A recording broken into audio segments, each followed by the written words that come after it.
I'm Jen DeSalvo with NUDE HIPPO Chicago, and I'm sitting here with editors and reporters of DNAinfo Chicago, the online publication that just as of this past week has been shuttered on the internet.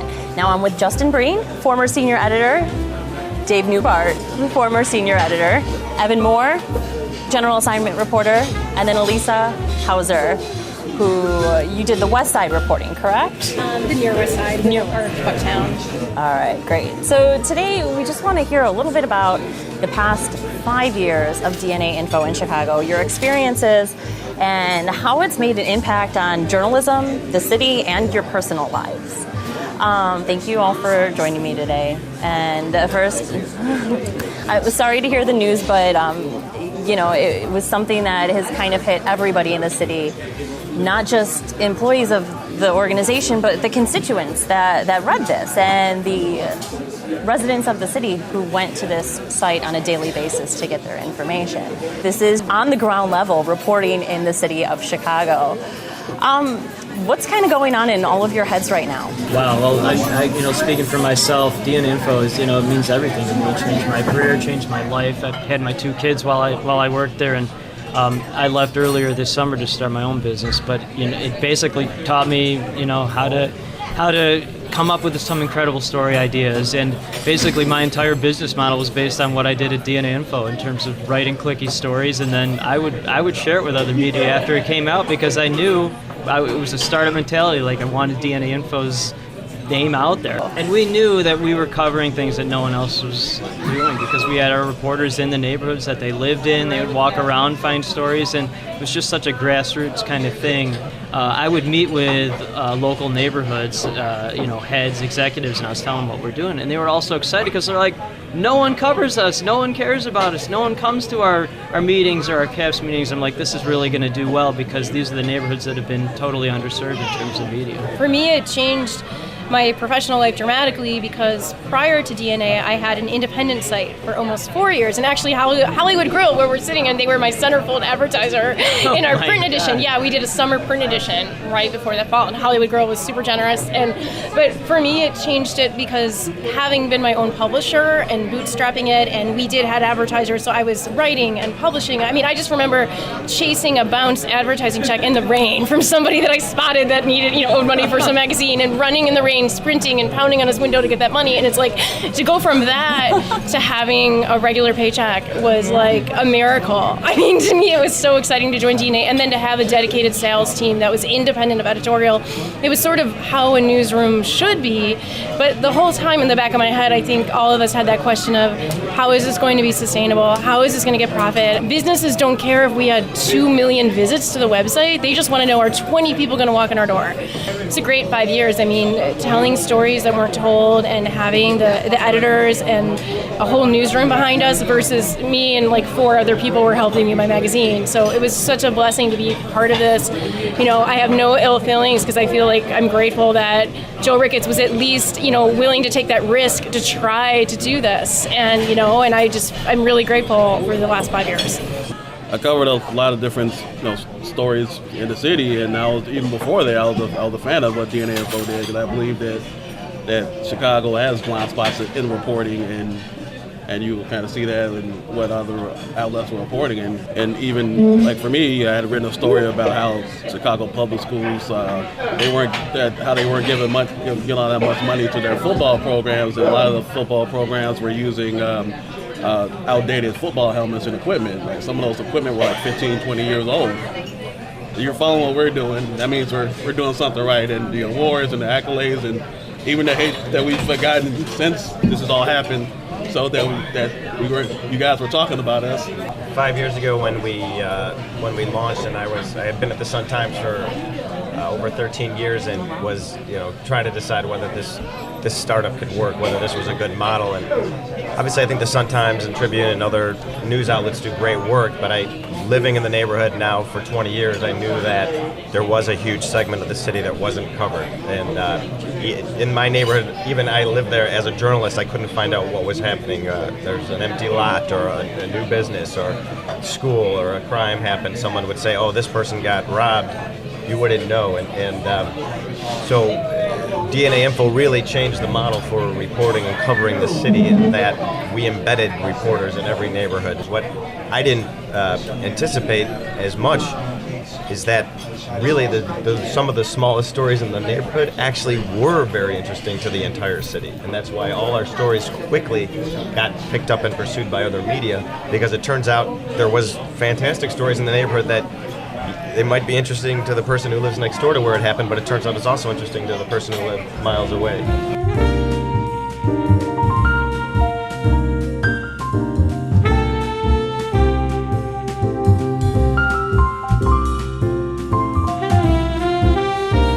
Like earlier, you had mentioned the relationship with the business leaders and that people would be excited.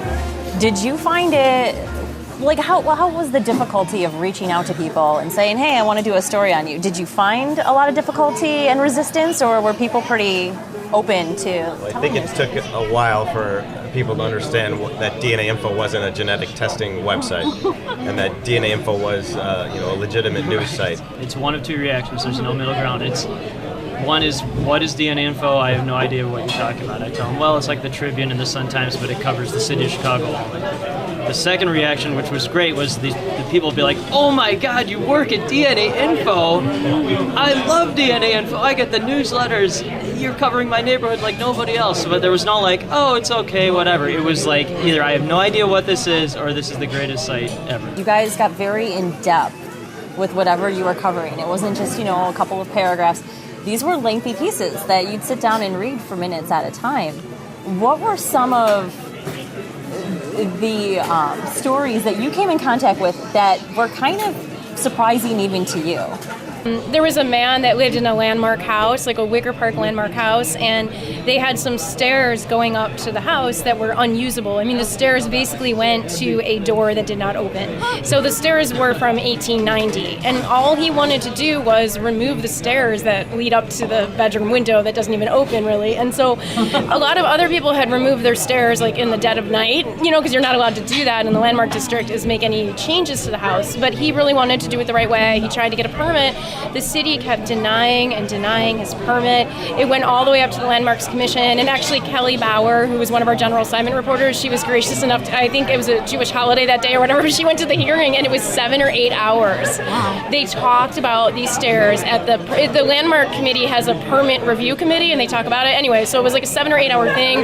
The battle went on about a year and a half, maybe 2 years, I don't know. Anyway, so he just finally got his stairs removed. They're working on the house now, but I mean, just little things like that nobody else would ever cover are just things that are important to people in the neighborhood. Recently, a reporter that I work with closely is Sam Chalky, and he covers Hyde Park and South Shore. And he was poking around on some maps and noticed that there was appeared to be some property underwater in Lake Michigan that had their own PIN numbers in Cook County. So they were actually like privately owned properties underwater in South Shore that really most people had no idea these properties existed, and why would anyone own a piece of piece of land underwater?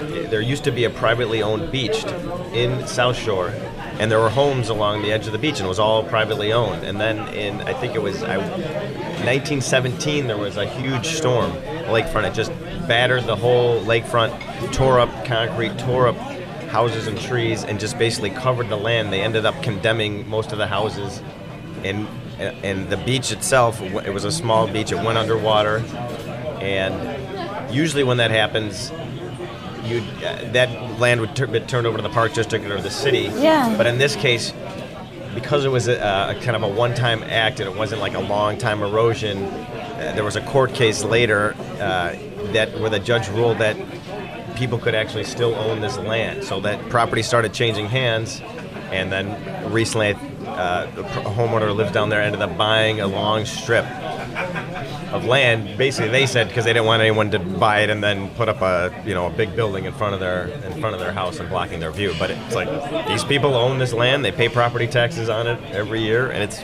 underwater. Property tax.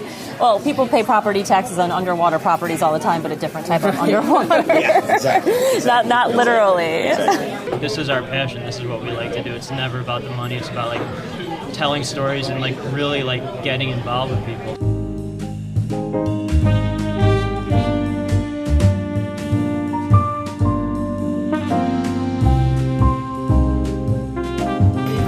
what are your hopes for the future with local Chicago journalism?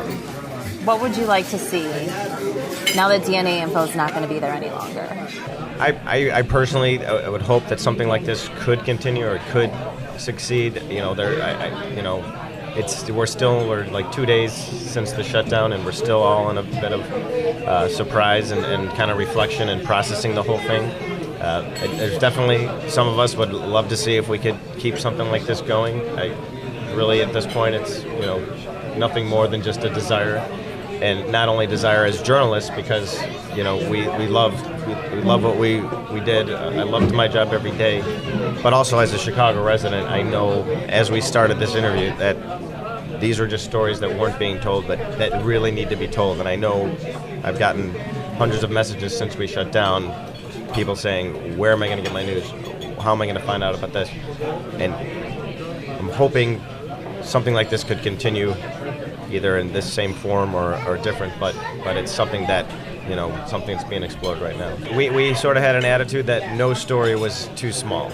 And I think, when previously you'd always think of the story, what is the story? What's this huge story I could do that's going to win an award? Or what's a story that's going to, millions of people are going to read? And I guess really what I think and we learned at DNAinfo is that really there's really no story too small to tell. It's whether it's a crack in the sidewalk, or whether if you should put ketchup on your hot dog or not, or the murder timeline, which is something that we launched when we first started and try to tell stories about the victims of Chicago's violence. But everyone's got a story to tell, and I just think we really proved that there's just thousands of interesting, fascinating stories in Chicago, and whether they're the tiniest little thing or a huge deal, they're interesting. Thank you guys for sitting down with me today. Thank you for all of your hard work and all your service. Don't stop telling those stories, please. And we definitely hope that we're seeing more coming out soon from all of you. Thank you so much for your time. Thank you. I was a reporter at the Sun-Times. To hear my entire interview with the former staff of DNAinfo, listen to NUDE HIPPO, the podcast, on the Radio Misfits Podcast Network. For more details, visit NUDEHIPPO.com.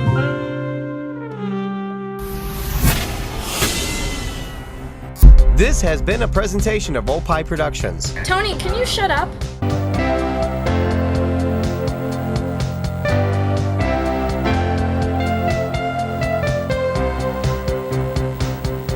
This is Chicago.